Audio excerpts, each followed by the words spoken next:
When people hear war could happen, they expect one thing first: aircraft carriers moving in. But right now, near Iran, there are none. For the first time in over 2 years, the Middle East has 0 U.S. aircraft carriers in position.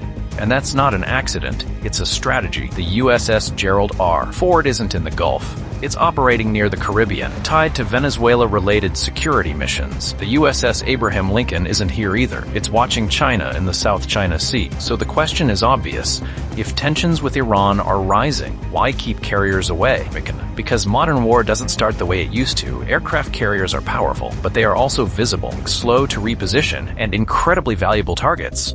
Iran knows this. Over the last decade, Iran has built one of the largest missile forces in the region. Thousands of short and medium-range ballistic missiles, cruise missiles, and massive drone swarms designed to overwhelm defenses. Putting a carrier near Iran would paint a giant target on the sea. Instead, the U.S. is already positioned, quietly. Several American destroyers are operating inside the Persian Gulf, each loaded with Tomahawk cruise missiles. These ships don't need airspace dominance. They strike from distance. There's almost certainly a submarine nearby as well. Invisible, silent, armed with cruise missiles that can hit without warning. And the air power?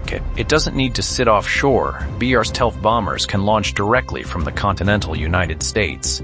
Flying non-stop missions. Fortress to Nestral Sext. Flying non-stop missions halfway around the world, striking and returning without ever needing a carrier deck. 15 Strike Eagles are already stationed at regional bases, within range of Iranian targets. Fast, flexible, and replaceable. Unlike a carrier, this isn't weakness, it's risk management. Carriers are symbols of power, but symbols are vulnerable. The US doesn't need to show its biggest weapon to use force. It just needs options. And right now, those options are already in place.